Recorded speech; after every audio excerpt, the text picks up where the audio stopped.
The phone was still warm when I found it. Not metaphorically, literally warm. Like someone had just been holding it before I reached under that seat. I was looking for my daughter's hair tie. That's it. That's all I was doing. Maya had left it in her mom's car the night before, and she was crying about it before school because it was the pink one, the special one, the one her grandma gave her before she passed. So I went out to the driveway at 6:47 in the morning in my socks, reached under the passenger seat, and instead of a hair tie, my fingers closed around a Samsung Galaxy I had never seen before in my life. My wife has an iPhone, has had an iPhone since before we met.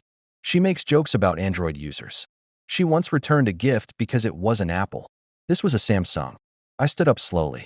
I don't know why slowly. Like my body already knew what my brain hadn't caught up to yet. I stood up, looked at the phone, looked at our house, looked at the phone again. The screen was dark, but the device was warm, and there was a small crack on the bottom left corner that looked recent, like it had been dropped in a hurry. I put it in my pocket. I went back inside. I got Maya her backup hair tie. I made her breakfast. I drove her to school. I smiled at her teacher. I came back home. And then I sat in my car in my own driveway, and I turned that phone on. It had a passcode. Of course it did. I tried our anniversary. I tried Maya's birthday. I tried my wife's birthday. I tried her childhood street number that she still uses for low security stuff. Nothing. I tried our wedding year backward. Nothing. I sat there for 11 minutes trying every number combination that connected to our life together, and none of them opened it. That alone told me something. She didn't use our life to protect this phone. She used something else. Something I wasn't a part of. I went inside. Danielle was in the kitchen getting ready for work. Hair done. Blazer on. Coffee in hand. Looking exactly like my wife. Looking exactly like the person I'd kissed goodnight 8 hours ago. I didn't say anything about the phone. I said, "Have a good day." She said, "You too, babe." She left. I sat down on the kitchen floor. I don't know how long I sat there. Long enough for the coffee she'd left in the pot to get cold. Long enough for the dog to come sit next to me like he knew. Long enough to go through every moment from the last 6 months and start seeing the cracks I'd painted over without realizing I was doing it. The late nights that started 8 months ago. She said it was the promotion. I believed her because she got the promotion. The weekend work trip to Atlanta in October. I didn't go because someone had to stay with Maya. The new gym habit. The new playlists. The way she started laughing differently at her phone sometimes. Not the laugh she uses with her girlfriends. Something quieter. Something she'd swallow fast if she noticed me looking. I'd seen all of it. I'd filed it under stress and growth, and my wife is thriving, and I am a supportive husband. I filed it wrong. I called my brother Devin. He answered on the second ring because that's who he is. I said, "I found a phone." He didn't ask me to explain. He just said, "Where are you?" He was at my house in 20 minutes. He looked at the phone. He looked at me. He said, "Have you tried her gym start time? You said she started going at 5 a.m. I hadn't thought of that. 5:00:00. The phone opened. I want to tell you I was prepared. I want to tell you I had steeled myself on that kitchen floor. I want to tell you that a part of me already knew, so the knowing didn't hurt. None of that is true. The texts were in an app, not regular messages. One of those encrypted ones that auto-deletes after a set time. But she had the timer set to 30 days, not 24 hours, which means she felt safe. Which means this had been going on long enough that she'd gotten comfortable. Long enough that she'd stopped being scared of getting caught. His name in the app was saved as M. Just M. The most recent message was from last night. 11:43 p.m. We had gone to bed together at 11. She had kissed me on the cheek. She had said she was tired. She had waited until she thought I was asleep. Picked up her secret phone that she kept God knows where in our bedroom, and she had texted him. The message said, "He didn't notice anything today. We're fine. He didn't notice anything. He didn't notice." Me. She was talking about me. Her husband of 7 years, the father of her child, the man asleep 8 inches away from her, and she was texting another man to reassure him that I was oblivious. Devin put his hand on my shoulder. I didn't feel it. I kept scrolling. I should not have kept scrolling. I have to tell you that because I know some of you would have stopped. Some of you would have put the phone down and called a lawyer right then and spared yourselves what comes next. That would have been the smarter, healthier thing to do. I kept scrolling. M wasn't just someone she was texting. M was someone she was planning a future with. Not in a vague, fantasy way. In a specific, logistical way.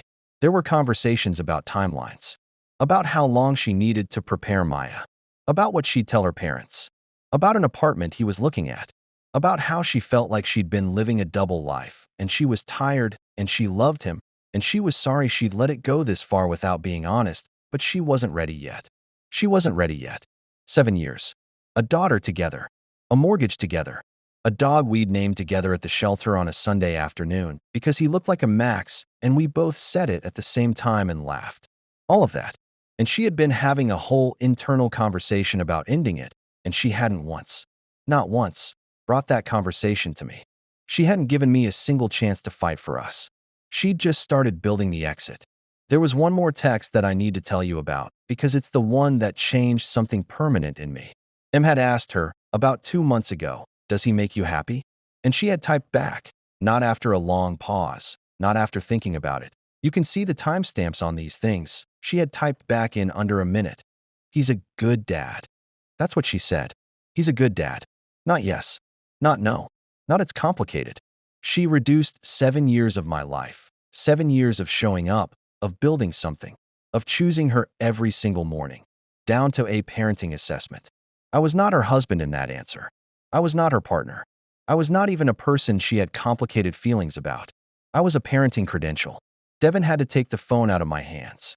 I don't remember him doing it, but he told me later that my hands were shaking so bad, he was afraid I'd throw it through a window.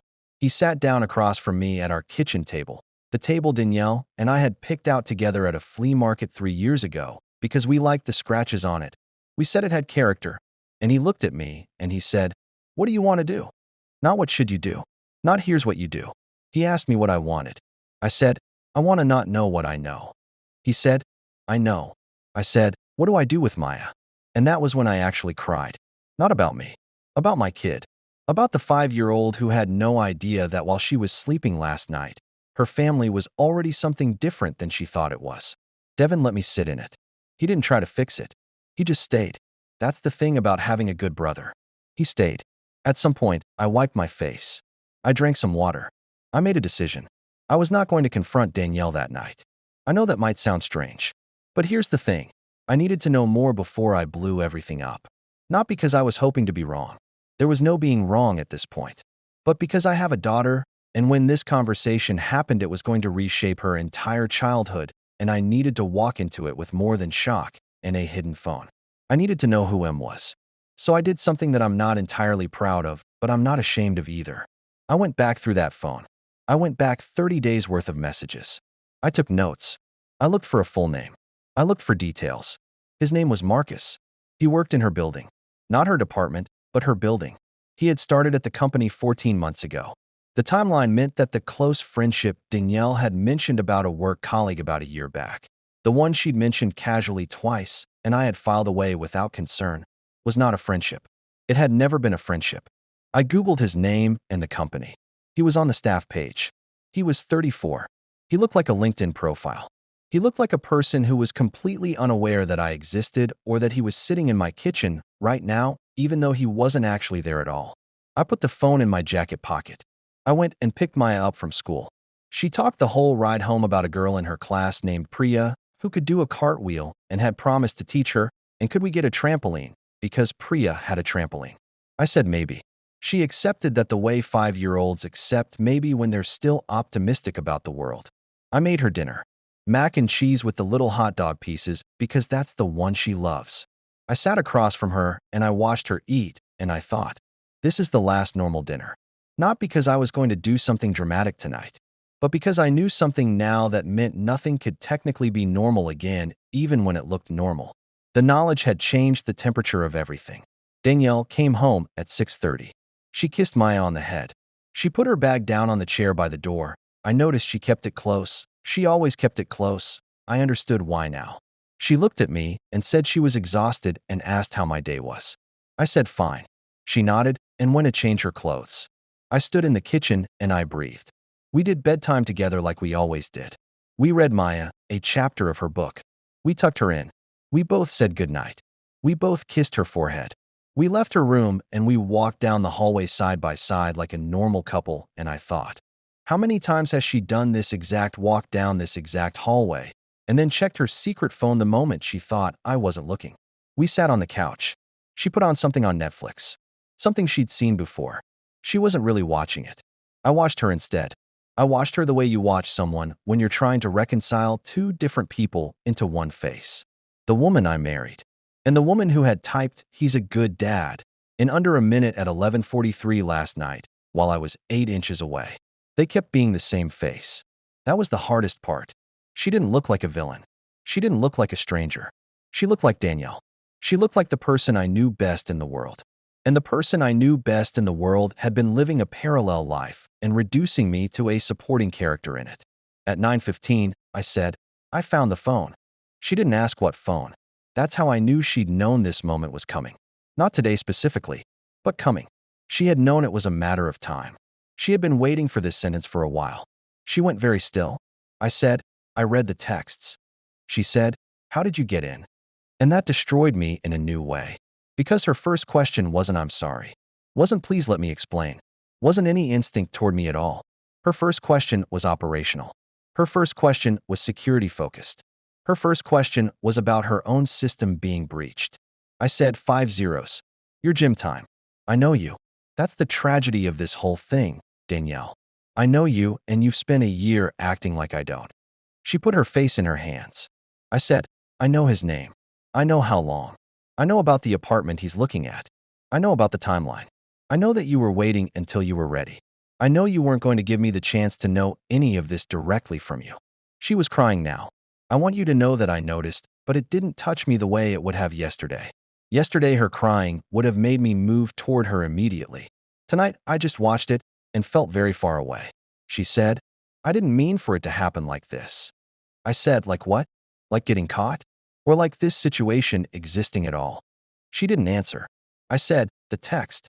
The one where he asked if I made you happy." She closed her eyes. I said, "You didn't say no, but you didn't say yes. You said I was a good dad. That's all. That's what I am to you. After everything." She said, "That's not what I meant." I said, "Then what did you mean?" She said, "I meant that you were a good person. That this wasn't about you being bad." I said, "It's about you being something I didn't know you were." She had no answer for that. We sat in silence for a while. The show was still playing. Somebody on screen was laughing. The volume was very low, but the laugh track still came through. I thought about turning it off, but I didn't move. Then she said something that rearranged the whole night. She said, "I've been unhappy for a long time. I should have told you. I was too scared of what telling you would do to our family. So I kept it in. And then Marcus happened, and it felt like the first time someone was seeing me in years, and I made terrible choices because I was drowning, and he felt like air, and I know that's not an excuse. I know, but that's the true thing." I sat with that. I didn't want to sit with it. I wanted to throw it back at her. Because it would have been easy to say, "You could have told me. You could have brought me the unhappiness and let me try. You could have given me the chance to be the air." I would have tried. I would have done the therapy, the work, the listening, all of it. I would have done whatever it took. You never asked me to. I wanted to say all of that. But there was a part of me, quiet, honest, the part that hates me a little, that asked, "Would you have heard it? If she had come to you 12 months ago and said I'm drowning, would you have put down your own stuff long enough to actually hear her? Or would you have minimized it? Or fixed it badly? Or heard her, but then gone back to the routine you were comfortable in?" I don't know the answer. I genuinely don't know. That's the part I'm still living with. I told her that night that I needed her to go stay at her sister's. She didn't argue. She asked about Maya, and I said I would talk to Maya in the morning with whatever language we decided on together that was age-appropriate and true, but not damaging. She nodded like that was more than she'd expected from me at this moment. She packed a bag. She paused at the door, and she said, "I'm sorry. Not for the scripted reason. I'm sorry because you deserve better from me. You deserve me coming to you first." I didn't say anything. She left. I sat in the house that was now a different shape than it had been this morning. I sat with the dog. I sat with the cold coffee still in the pot from when she'd left for work. I sat at the flea market table with the character scratches. Then I went and stood in Maya's doorway in the dark for a long time. She was sleeping the way 5-year-olds sleep. Like the world is completely safe. Like nothing that happens to adults could possibly reach her. I knew my job now was to make that last as long as humanly possible. That was 3 weeks ago. Danielle, and I have had 4 conversations since then. 2 about Maya's schedule, 1 with a mediator my brother found, 1 alone, late, where we both said things we needed to say, and some of them were ugly, and some of them were sad, and at the end of it, I think we both understood that this was real and not a phase, and the question wasn't whether our marriage was over, but how we were going to be decent to each other through the ending of it. Maya knows mommy and daddy are doing something different right now. She's been asking questions that are heartbreaking in their specificity, like whether she'll still have her same bedroom. I have told her yes every time. I don't know if that's true yet. I've told her yes anyway because she needs one true thing she can hold on to. I don't know what Marcus knows. I don't know if he's still in the picture. I found that I stopped caring about him faster than I expected. He's not the point. He was never the point. The point was what was already broken before he arrived. The hidden phone is in a drawer in my room. I don't know why I kept it. My brother says I should throw it away. Maybe he's right. But some part of me isn't ready to let go of the evidence that I'm not crazy, that I did actually find something real, that the ground shifted, and I'm not imagining the new shape of things. The morning I found it, I went out in my socks to find a pink hair tie.